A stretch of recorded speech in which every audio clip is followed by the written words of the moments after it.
तो भैया ये है हमारा पार्ट 2। अगर आपने पार्ट 1 नहीं देखा है इसका तो पहले पार्ट 1 ही देखना जाकर, तभी आप इस पार्ट 2 को समझ भी पाएंगे। ठीक है, अब यहाँ पर समझते हैं कि हमने जो पार्ट 1 में बताया था वो बताया था कि ऑटोमेटिक स्टेबलाइजर चाहे जैसा भी हो, चाहे कैसा भी हो, चाहे कैसा भी उसका आउटपुट प्रॉब्लम हो, उसको आप 1 मिनट में ठीक कर सकते हो, 1 मिनट में पता कर सकते हो इस फार्मूले से। उसी का ही यहाँ पर यह पार्ट 2 है और इस पार्ट 2 में हम क्लियर करेंगे कि अब हम भैया हमने फार्मूला तो अपना तैयार कर लिया है, अब इस फार्मूला से हम किस प्रकार से कैसे करके पता करेंगे कि यहाँ पर कहाँ पर फाइल्ड है। तो भैया यहाँ पर वीडियो को कंप्लीट ही वॉच करना, जैसे कि आपने वो वाला वीडियो पूरा देखा है तो इसी प्रकार से इसी को भी पूरा ही देखना और वैसे ही देखते रहना। तो यहाँ पर चलिए वीडियो को करते हैं स्टार्ट। तो फिर मैं हूँ आपका अपना भाई तौसीफ और मैं ऐसे ही इलेक्ट्रॉनिक्स एंड इलेक्ट्रिकल से रिलेटेड वीडियो लाता रहता हूँ। तो फाइनली दोस्तों फिर वीडियो को स्टार्ट करते हैं।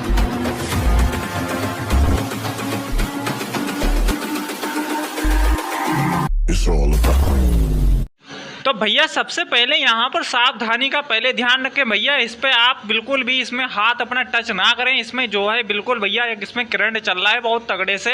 अब यहाँ पर समझिएगा कि हमको अब क्या करना होगा, कैसे समझना होगा हमको। यहाँ पर ध्यान से देखिएगा, ये है इनपुट मीटर मेरा और ये है आउटपुट मीटर।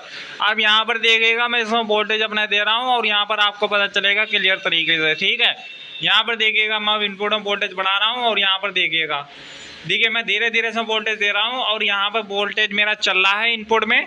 और यहाँ पर जो है अभी आउटपुट हमको अभी नहीं मिलेगा क्योंकि इसमें है लगा हुआ टाइमर, तो टाइमर कटेगा तब ना हमको मिलेगा आउटपुट इसमें।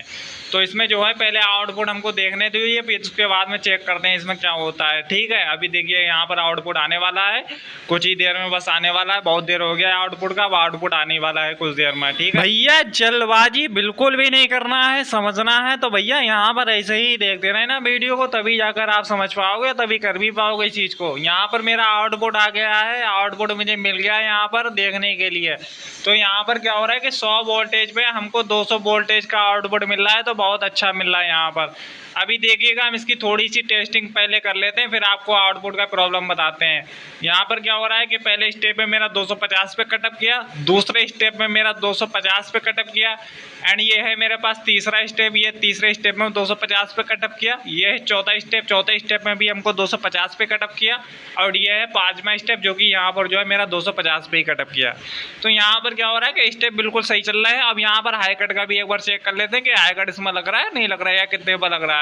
तो यहाँ पर क्या हो रहा है, मेरा हाई कट भी लग गया। ठीक है, अब देखिएगा यहाँ पर, अब समझिएगा ध्यान से क्यों यहीं पर अब जो मैंने फार्मूला जो हमने तैयार किया था उस फार्मूले का अब हम क्या करेंगे और कैसे करके समझेंगे वो यहाँ पर ध्यान से समझिएगा। ठीक है, यहाँ पर इसमें अभी कोई भी ऐसा प्रॉब्लम नहीं है, बिल्कुल ये ओके कंडीशन में है और इसी ओके कंडीशन को ही समझेंगे आउटपुट प्रॉब्लम को। ठीक है, अब यहाँ पर देखिएगा क्या हो रहा है कि मैं वोल्टेज को पहले कम कर लेता हूँ यहाँ पर। ठीक है, बिल्कुल कम कर लेता हूँ और यहाँ पर जो है मेरा टाइमर जब कट जाएगा तो हमको आउटपुट बिल्कुल मिल जाएगा। ठीक है, तो यहाँ पर जो मैंने वोल्टेज को कम किया मेरा आउटपुट जो है मुझे मिल गया, यहाँ पर टाइमर मैंने कटा तो आउटपुट मुझे मिल गया। ठीक है, अब यहाँ पर मैं वोल्टेज को कम करता हूँ बिल्कुल। ठीक है, बंद कर देता हूँ इसको, क्यों लाइन अभी इसमें बंद कर देता हूँ मैं। ठीक है, बिल्कुल बंद नहीं करेंगे फिलहाल की, यहाँ पर 100 वोल्टेज पर मैं रोक के रखता हूँ। ठीक है, अभी 100 वोल्टेज पर मैंने यहाँ पर रोक लिया है। अब यहाँ पर समझिएगा ध्यान से, देखिए क्या हो रहा है कि देखिए यहाँ पर अभी हमने इसमें जो वोल्टेज अभी रोका है वो रोका है 100 वोल्टेज, और यहाँ पर ये है वो फार्मूला।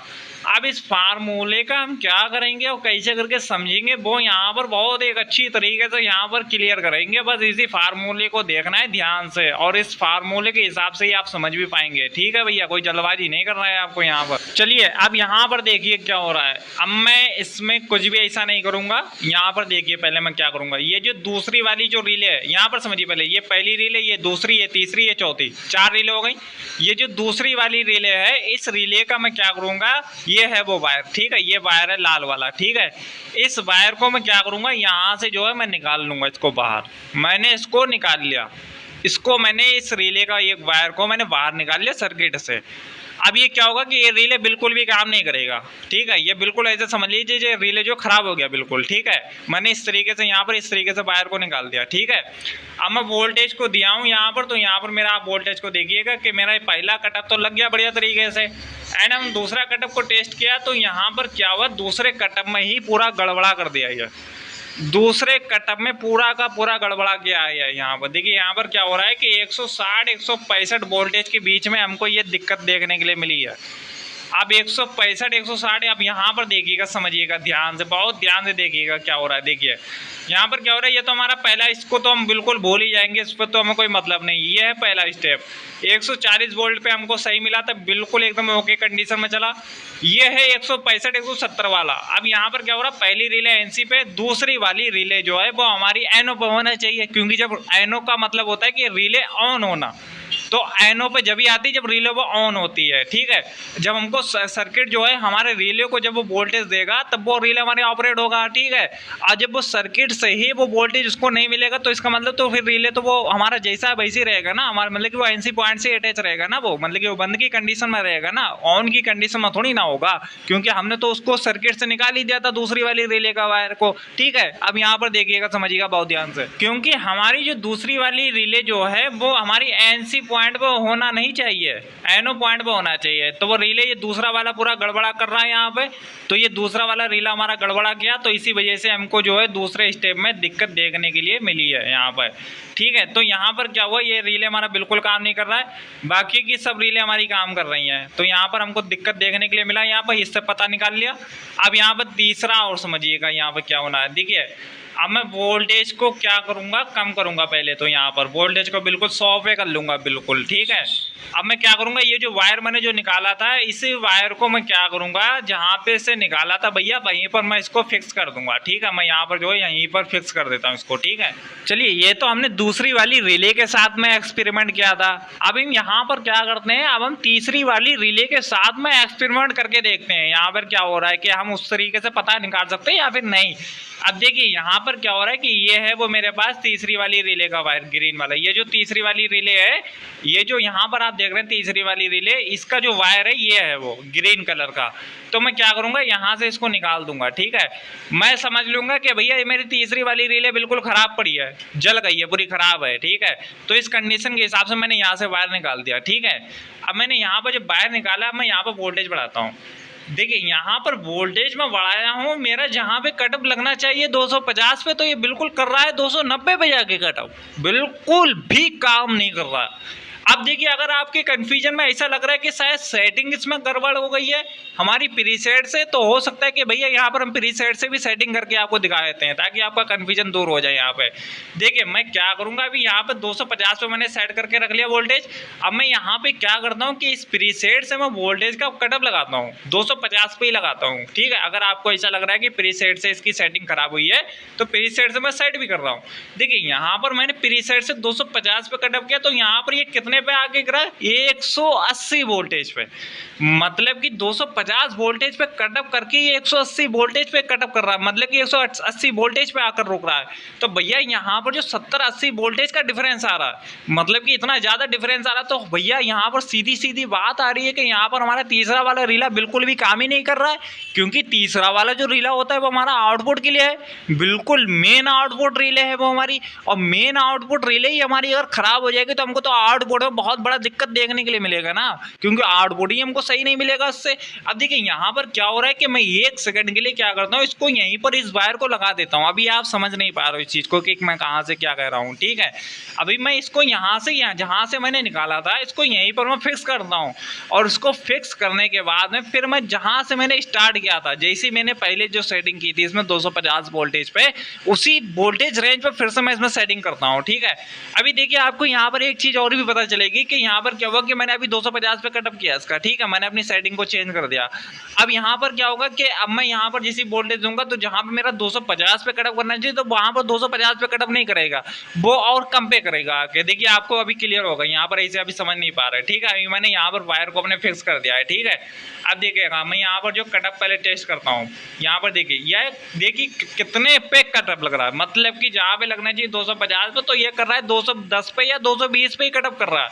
अब देखिए पहले तो मैं इसका कटअप को पहले सेट करता हूँ, क्योंकि मैं 250 पे पहले सेट कर लेता हूँ इसको। ठीक है, यहीं से अब देखिए मैं यहाँ से जब मैं 250 पे जब सेट किया हूँ, तो यहाँ पर देखिए कितने पे लग रहा है अभी कटअप। थोड़ा सा वोल्टेज हम बढ़ाएंगे इनपुट में तो पता चलेगा।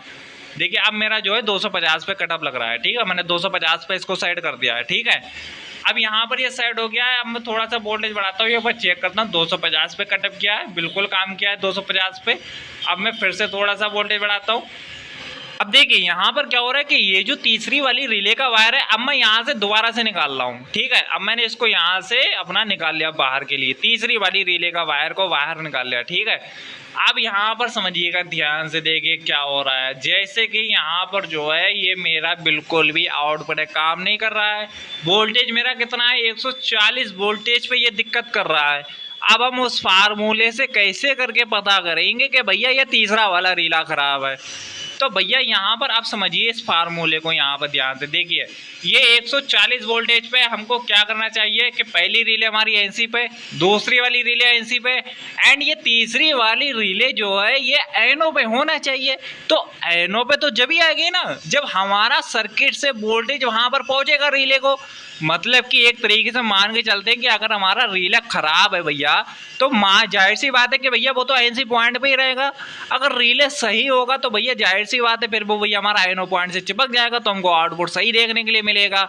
नहीं समझो, यहाँ पर समझिएगा ध्यान से। देखिए वो क्या रहा है कि हमारा जो पहली वाली स्टेप में ही दिक्कत कर रहा है 140 वोल्टेज इनपुट पे, तो पहली वाली रिले हमारी एनसी पॉइंट से एंड दूसरी वाली रिले एनसी पॉइंट से, एंड जो तीसरी वाली रिले आ रही वो भी हमारी एनसी पॉइंट से है। तो भैया कैसे काम करेगा, एनओ पॉइंट पे होगा तब ना काम करेगा।